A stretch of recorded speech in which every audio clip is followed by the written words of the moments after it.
What I'd like to talk to you about today is falling in love with your suffering. Now, this might seem like a very unreasonable thing to do, but there's a very real, logical explanation for this and why it is important if you wish to achieve happiness in your life. The truth is, people all want happiness. We all know this. I mean, I talk about it in the various videos, but they're unwilling to feel in order to get there. So happiness is an experience. It may be described as a feeling of joy or love, bliss. There is a feeling involved in this. But wouldn't it make sense to you that in order to feel this joy, this happiness, or this bliss, you need to start with feeling, period. Okay? Now, there are many ways that people cope when they are not willing to feel, such as sadness or grief. People will come up with rules and regulations for society to make sure that they never have to feel this stuff again. They'll say, you cannot do this and you can't do that because the last time you did such and such thing, that made me feel sad or that made me feel grief. But if you wish to understand the nature of your true power, who you truly are, is anything that you feel, if you wish for it to become spiritualized, you have to be okay with the feeling. You can't push it away. So I guess you could say that in order for suffering to become something other than suffering, you have to allow it to be there. Another way to do it in a real powerful way is to actually fall in love with your suffering. Fall in love with your story so much it's just like it's on a big screen in a movie and you just love the characters and the tremendous amount of sorrow and grief and drama they go through. If you can have the courage to accept your suffering and be okay with it, be okay with depression, be okay with anger, be okay with it there, don't judge it. See, the minute you start judging it, you actually push it outwards and it becomes locked in a stasis. And when it's locked in that stasis, what happens is that you are forced to relive that energy over and over and over again, and it never gets a chance to fully transform. So if you wish this energy to go back home, you have to accept it. Don't judge it. This is really where the non-judgment thing is so important.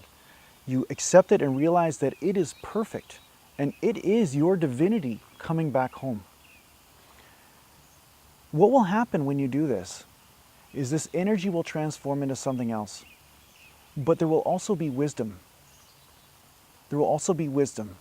This energy is nothing more than that, energy. And energy contains information. When you allow it to fully come back home, what happens is that it will transform into the wisdom that is needed to deal with the situation that may have been reminding you of this suffering. Okay?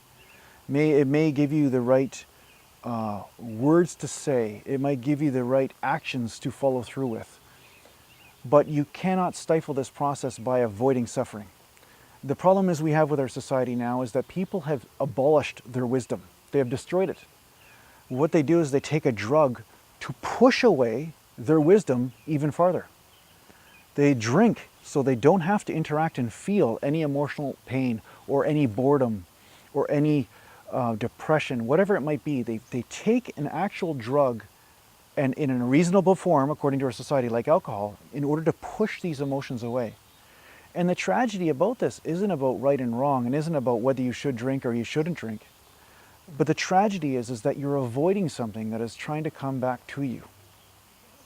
And that is your power. It's your power trying to come back. That's actually what you've been pushing away. When you feel this suffering come back home and it transforms, this is how you will transform the world.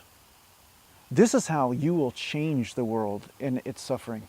You can't do it by creating more rules and more paradigms of living and more, this society should do this and that society should do that. It just won't work. What has to work, what has to be done is that this happiness and peace has to be inside you. And then it is exuded outwards and starts to flow into the world and assist the world. And that wisdom there will be far greater than anything your little mind can come up with. The mind is very limited. As the great sages say, you cannot fit the universe into a teacup. The mind is nothing more than a teacup.